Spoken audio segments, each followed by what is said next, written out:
hari ini, Gus Ipul, kalau kita lihat juga 20 Oktober 2025, kick off-nya BLT. Supaya kini tepat sasaran lah, ibaratnya ini kan uang nggak sedikit loh, 30 triliun. Ada yang 600.000 lebih main judol, ada yang mengaku sebagai anggota BUMN. Kita melihat satu kenyataan di mana ada 1.900.000 lebih yang dinyatakan tidak memenuhi kriteria lagi untuk menerima. Kita beralih ke sekolah rakyat. Apa kabar sekolah rakyat, Pak Menteri? Semua secara umum bisa berjalan dengan baik ya. Ada dinamika di awal-awal pembelajaran. Bagaimana kemudian Anda bisa mawas diri, jangan sampai kemudian Anda masuk juga bagian yang di reshuffle?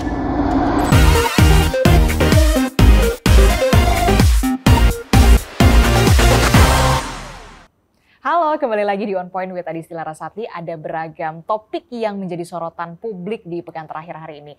Dan tepat di 20 Oktober 2025, 1 tahun sudah pemerintahan Prabowo Subianto dan juga wakilnya, yakni Gibran Rakabuming. Lalu bagaimana pencapaian dari para menterinya selama setahun pemerintahan berjalan?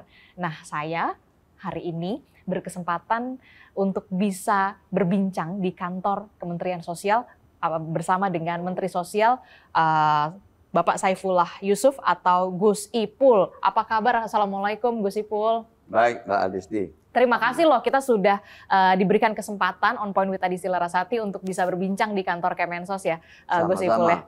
Ya. Saya juga terima kasih diberi kesempatan wawancara. Nah ini kan kalau kita lihat ya, ini udah satu tahun loh pemerintahan Prabowo Gibran. Alhamdulillah. Nggak terasa ya?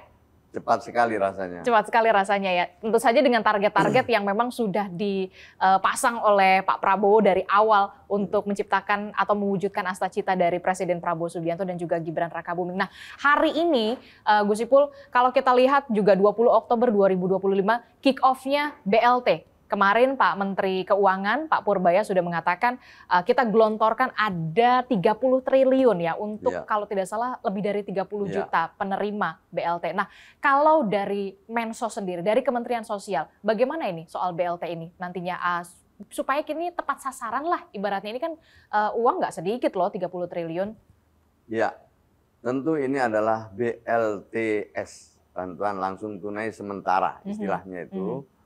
Untuk memperkuat dan memperluas perlindungan sosial di bidang kesejahteraan rakyat. Ini hal yang mungkin pertama kali ya diselenggarakan di era pemerintahan Pak Prabowo ini, di mana kita harapkan BLT ini tidak hanya mengungkit daya beli masyarakat, tetapi juga bisa mendorong keluarga-keluarga penerima manfaat ini untuk bisa meningkat menjadi keluarga yang mandiri. Artinya di era Pak Presiden Prabowo ini kita tidak hanya memberikan BLT, kita tidak hanya memberikan bansos, tetapi menggugah mereka juga untuk bersedia dan memiliki kesadaran naik kelas menjadi keluarga yang lebih mandiri atau berdaya. Maka Presiden membentuk kementerian untuk pertama kalinya yaitu Kemenko Pemberdayaan. Ini menggarisbawahi betapa pentingnya pemberdayaan supaya orang tidak demotivasi dengan bansos itu. Karena bansos sifatnya sementara, berdaya itu selamanya. Jadi nggak mesti harus disuapin terus lah ibaratnya ya Gus? Iya, jadi kalau kita hanya memberikan bansos tanpa ada skenario, ada skema yang jelas tentang bagaimana mereka penerima bansos ini menjadi keluarga yang lebih mandiri, keluarga yang bisa katakanlah bekerja dengan baik dan menghidupi keluarganya secara mandiri, tentu semua nanti akan dimotivasi. Dan ini jelas ini Pak Presiden arahnya ini. Bansos kita perkuat, tapi pemberdayaan juga harus kita perkuat. Nah, bagaimana kemudian bentuk pengawasan dari Kementerian Sosial? Jangan sampai kemudian ini disalahgunakan. Kalau tidak salah kan sempat juga ada kasus bansos masuknya buat rekening judol, akhirnya dipakai untuk judol. Nah, bagaimana Kementerian Sosial untuk bisa hands on di sini melakukan pengawasan? Jangan sampai itu terjadi, malah nggak tepat sasaran, nggak tepat guna begitu. Itulah yang dititipkan oleh Pak Prabowo kepada kami sejak awal. Bahwa mulailah bekerja dengan data yang akurat. Nah, ketika kita mulai konsolidasi data, kita temukan betapa banyak setiap kementerian lembaga memiliki data sendiri. Akhirnya pemerintah daerah juga buat data sendiri. Apa yang terjadi? Ada semacam ego sektoral. Betul. Semuanya bekerja sendiri-sendiri, ya, dengan memberikan suatu bantuan yang tidak terintegrasi. Nah, terasa itu di tahun-tahun dulu itu, seperti Kementerian Sosial saja misalnya ya, dulu punya data sendiri namanya DTKS, ini jadi pedoman untuk mengintervensi program atau untuk menyalurkan bansos. Ya, datanya bisa diolah-olah sendiri, ya kan? Oleh karena itu kemudian bisa jadi ada konflik of interest. Ujungnya nanti tepuk tangan sendiri. Maka kata Presiden itu stop. Saya keluarkan instruksi, maksudnya Presiden, dikeluarkan Inpres nomor 4 tahun 2025 yang memberi mandat kepada BPS sebagai pengelola dari data tersebut. Jadi semua kementerian dan lembaga pemerintah daerah diwajibkan untuk berpedoman kepada DTSEN yang dikelola oleh BPS ini. Sementara tugas kementerian, pemerintah daerah dan yang lain membantu pemutakhiran. Karena data ini dinamis ya, tiap hari ada yang lahir, tiap hari ada yang meninggal, tiap hari ada yang pindah tempat, tiap hari ada yang menikah. Jadi sangat dinamis dan itu perlu pemutakhiran setiap hari, setiap minggu, setiap bulan gitu. Yang perlu kerjasama khususnya dengan pemerintah daerah. Nah, data-data pemutakhiran ini dimasukkan lagi ke DTSEN, kemudian diverifikasi, validasi, diukur ulang oleh BPS. Nah, setiap 3 bulan ada hasil data verifikasi yang ini tentu akan jauh lebih akurat dibanding 3 bulan sebelumnya. Nah, yang terakhir inilah yang dijadikan pedoman untuk menyalurkan bansos. Saya ingin sampaikan ini, Mbak Adistia, bahwa penerima bansos itu ada yang sudah 5 tahun berturut-turut, ada yang sudah 10 tahun, bahkan ada yang sudah 15 tahun. Maka itu dengan DTSEN ini kita ingin mengenali profil penerima bansos lebih jauh. Baik dari rekeningnya, baik dari ground check, kita datengin rumahnya masing-masing. Memang belum semua di tahun ini bisa kita ground check, tapi setidak-tidaknya sudah ada 12 juta lebih yang kita ground check. Hasilnya memang kita melihat suatu kenyataan di mana ada 1.900.000 lebih yang dinyatakan tidak memenuhi kriteria lagi untuk menerima bansos. Nah, setelah yang tidak memenuhi kriteria lagi, berarti itu tidak perlu lagi menerima bansos ya? Bansos. Nah, kemudian kita datang ke PPATK, kita temukan macam-macam di situ. Ada yang 600.000 lebih main judol, ada yang mengaku sebagai anggota BUMN, DPRD, segala macam yang menurut ketentuan mereka tidak berhak untuk menerima bansos. Maka kita lakukan penyisiran lah, mana yang diteruskan, mana yang tidak perlu lagi. Oke, karena itu kan juga sempat viral ya, anggota DPRD, BUMN juga, loh kok terima bansos. Nah, itulah yang kemudian pentingnya kenapa ada data tunggal sosial ekonomi nasional DTSN itu tadi ya? Iya, terus ditindaklanjuti dengan ground check ya. Kemudian kita kenali lebih jauh profil dari penerima bansos. Nah, kalau yang ternyata dipakai buat judol, rekening judol, ini gimana? Berarti otomatis langsung diblokir atau seperti apa? Kalau sudah kita bisa pastikan bahwa mereka benar-benar ikut terlibat dalam judol sesuai data yang diberikan kepada kami, tentu mereka tidak kita coretlah sebagai penerima bansos. Lalu ada pertanyaan, bagaimana kalau ada orang yang sangat membutuhkan, benar-benar mereka membutuhkan?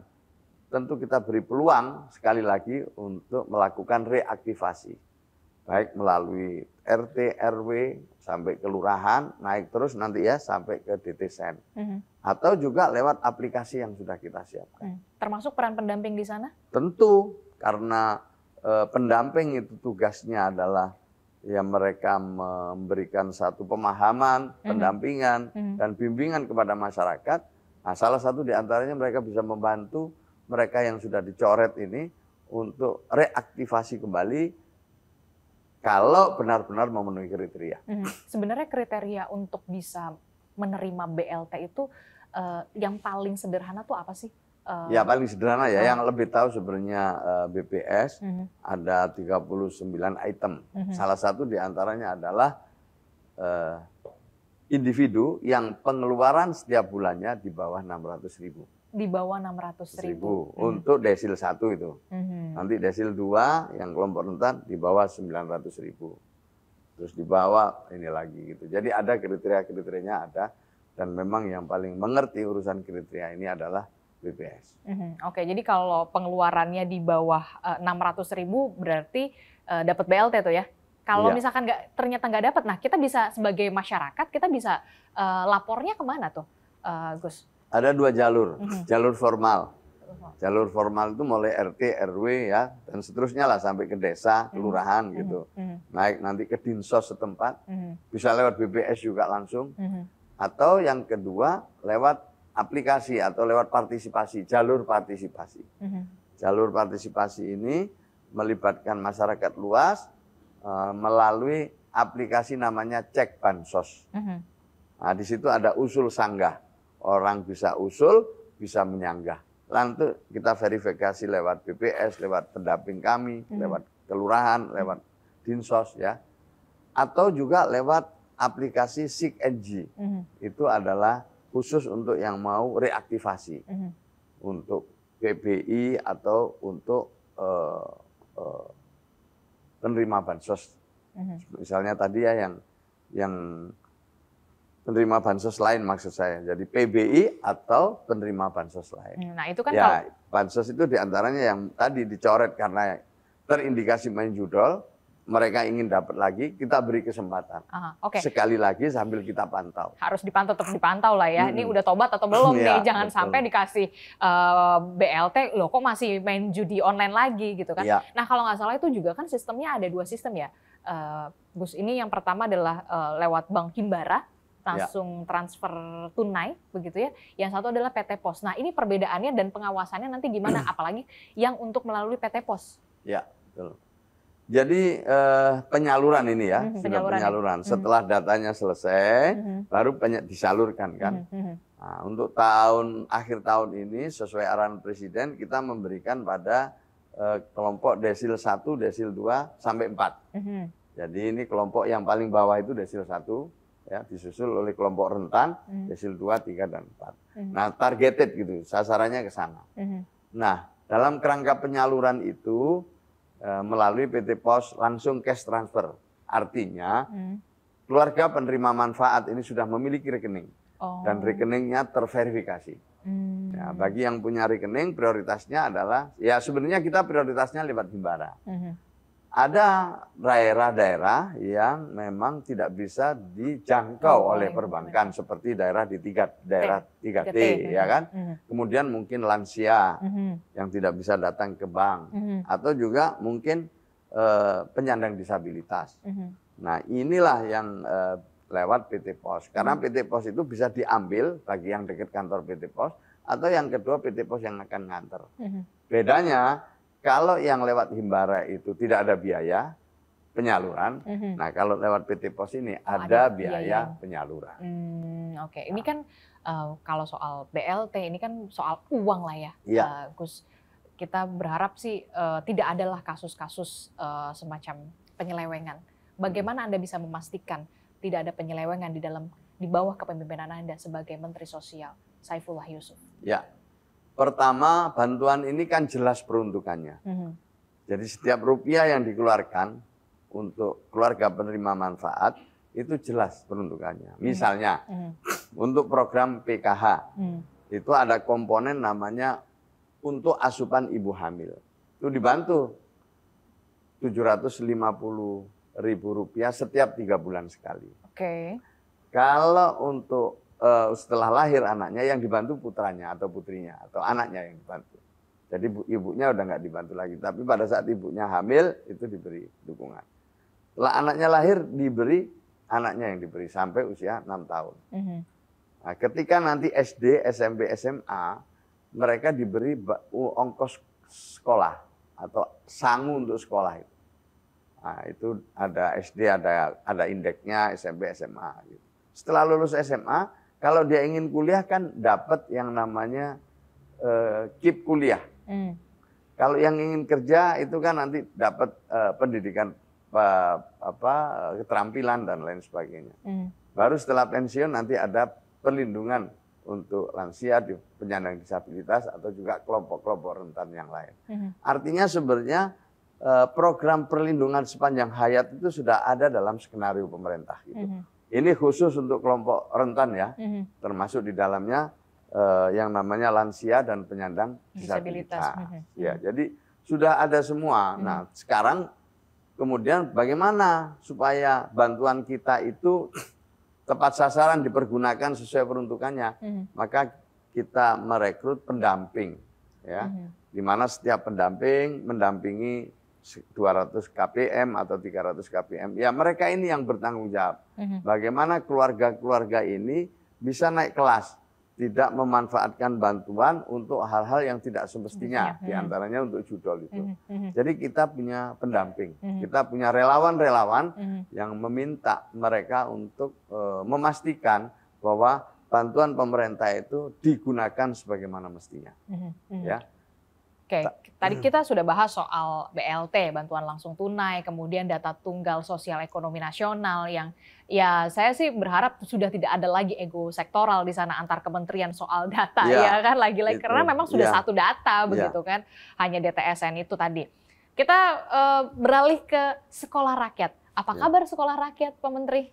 Alhamdulillah ya, sampai hari ini sudah ada 165 yang sudah beroperasi, mungkin akan tambah satu lagi sehingga 166 di tahun ini sekolah rakyat rintisan.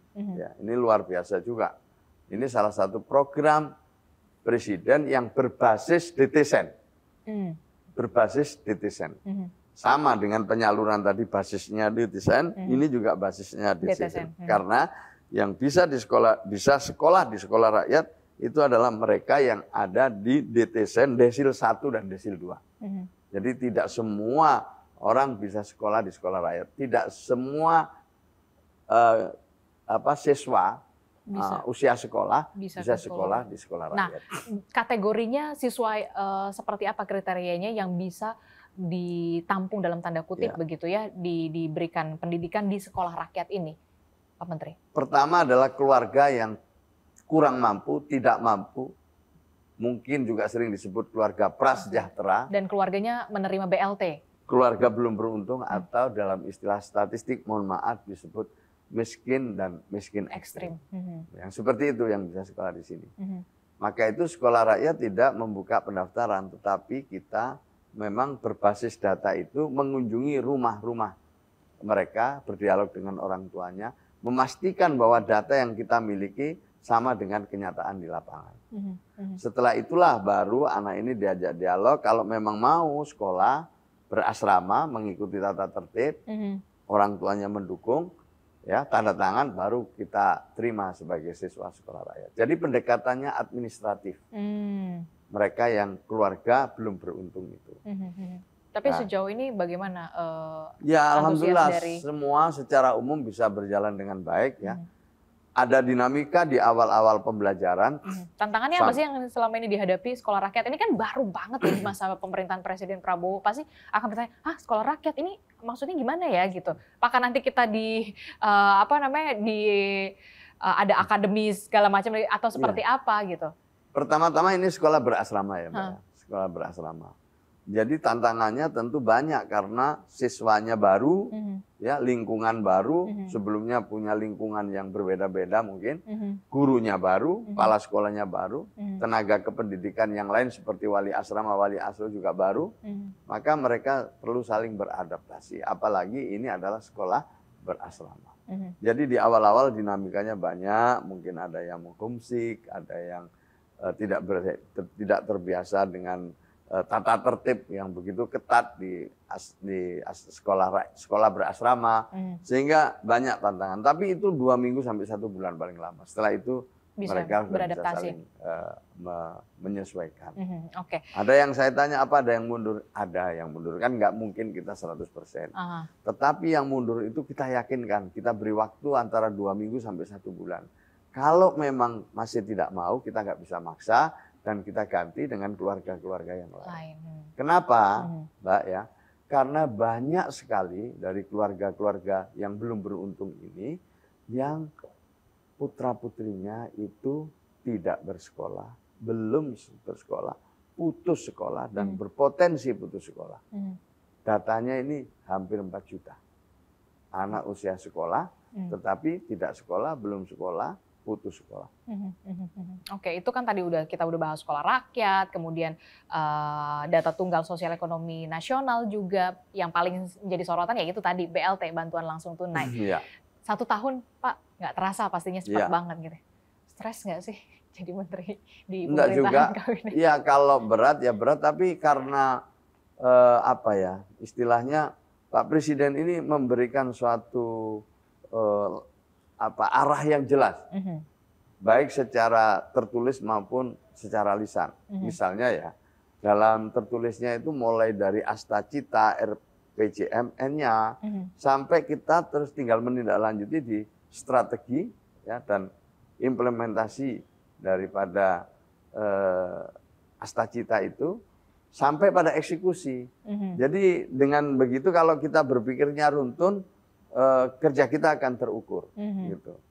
Jadi misalnya kalau kita kelihatannya memberikan bantuan begitu banyak ya, luar biasa jutaan, menjangkau lebih dari 140 juta loh ini. Bansos dengan 35,4 juta KPM ini, kalau satu keluarga rata-rata 4 anggota keluarga ya, atau 4 orang, itu menjangkau 140 juta lebih. Kelihatannya banyak, tapi kalau kerja kita terstruktur, sistematis, ya tentu kita akan bisa mengeksekusi dengan baik. Nah, dari awal Pak Presiden itu sudah cukup jelas ya. Arahannya cukup jelas sekali. Tinggal sekarang kita menerjemahkan dan mengeksekusi itu. Seperti sekolah rakyat misalnya ya, awal-awalnya mungkin ya semua juga kaget dengan gagasan ini. Baru kita paham, baru saya sendiri sebenarnya memahami ini sebagai ajakan dari Pak Presiden untuk menoleh keluarga-keluarga yang belum terbawa dalam proses pembangunan. Banyak sekali keluarga-keluarga ini yang belum beruntung tidak terbawa dalam proses pembangunan. Keluarga inilah yang oleh Pak Presiden mengajak kita untuk ditengok, dilihat, difasilitasi. Jadi kan begini, secara sederhana ya pemahaman saya terhadap apa yang menjadi visi misinya Bapak Presiden. Kalau disederhanakan itu, yang atas ini dijaga, yang sudah sukses paling atas ini dijaga, yang tengah difasilitasi, yang bawah dibela. Itu kira-kira itu sederhananya. Maka kalau sekarang bansos, pemberdayaan dan lain sebagainya, memberikan bantuan pada kelompok yang paling bawah, itu adalah pembelaan semua. Bagaimana mereka dilindungi ya.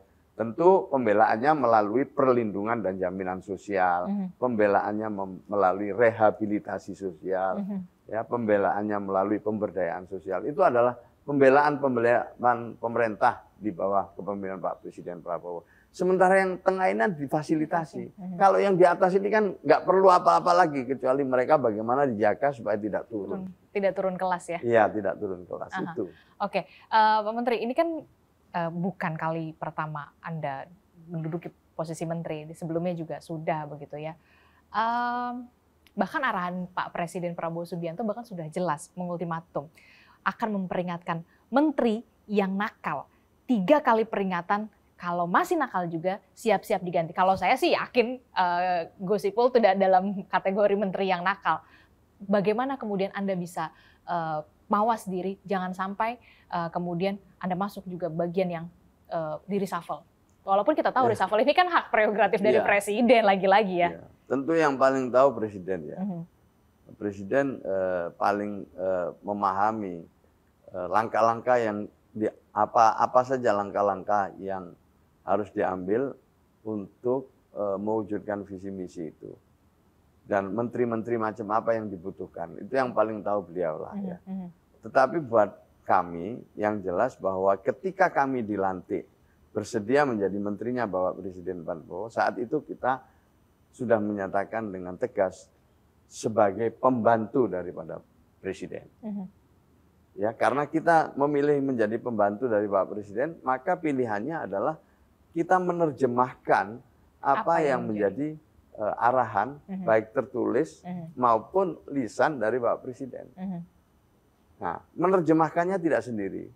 Kami dengan jajaran di Kementerian Sosial sebagai sebuah tim yang tidak terpisahkan dengan kementerian-kementerian yang lain untuk terus kita pahami dengan baik gitu, kita terjemahkan. Maka di awal-awal setelah dilantik itu kami mendiskusikan secara serius tentang dasar-dasar kebijakan yang akan kita ambil dalam rangka menerjemahkan gagasan Bapak Presiden itu. Karena ini penting, dasar-dasarnya ini penting. Supaya... Nah, setelah itu kita menetapkan strategi, nah pada akhirnya kita mengeksekusi. Nah, sekarang ini kita sampai pada tahap eksekusi. Nah, eksekusi dan akan ditindaklanjuti di tahun depan. Maka kami terus mengamati, mencermati setiap dinamika yang menjadi bidang tugas kami. Ya.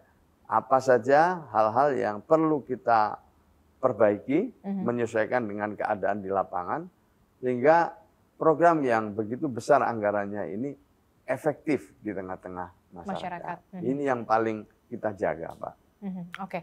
Selebihnya kita serahkan kepada Presiden sepenuhnya, penilaiannya terhadap kinerja kita.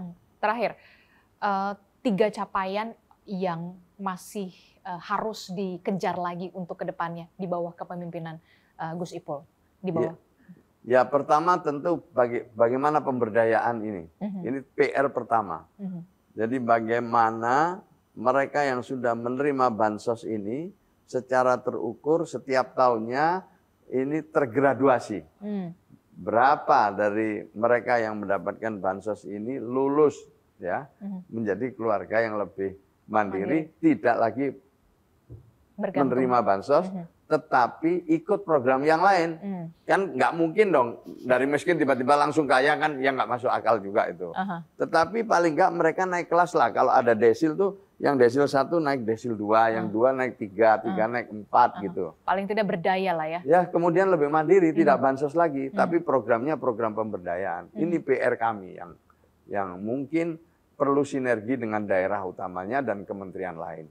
Ini harus kita bisa melakukan suatu gerakan yang konkret dan terukur. Ini kok yang pertama ini. Bagaimana sekali lagi yang sudah mendapat bansos ini selebihnya kita graduasi menjadi keluarga yang lebih berdaya dan tidak mendapatkan bansos. Contoh aja ya, tahun ini sudah ada 77.000 ya keluarga yang secara ekonomi itu sudah naik kelas. Ya, lewat program-program pemberdayaan. Tahun depan target kita sudah 300.000 lebih. Tahun depannya lagi naik terus sehingga paling nggak setiap tahun itu kita punya 500.000 lah keluarga baru yang naik kelas tidak menerima bansos lagi. Ini target loh Mbak ya. Bersama siapa? Bersama para pendamping kita akan kerja, bersama dengan kementerian lain di bawah Kemenko Pemberdayaan kita akan bekerja, dan juga dengan filantropi, dengan non-government yang memang selama ini punya cukup kepedulian terhadap kelompok-kelompok rentan ini. Ini luar biasa nih. Kita harapkan bersama itu, kerjasama, kolaborasinya itu menjadi penting. Kita harapkan dengan data tunggal sosial ekonomi nasional juga semuanya sudah jelas, arahannya makin jelas, begitu ya, bisa tepat sasaran, termasuk juga harapannya kelompok-kelompok rentan ini juga bisa berdaya naik kelas, begitu ya, agar tidak bergantung juga kepada BLT, bantuan langsung tunai, bansos secara terus-terusan, begitu ya. Makanya saya ngajaklah kepada masyarakat khususnya para penerima bansos, mari kita gandeng tangan, ya, mari kita melangkah ke depan dengan semangat untuk bisa naik kelas. Itu yang saya ajak.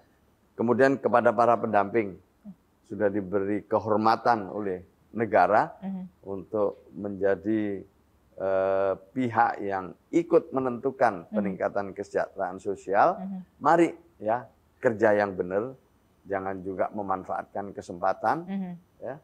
Malah justru kita harapkan dengan kehadiran mereka ini bahwa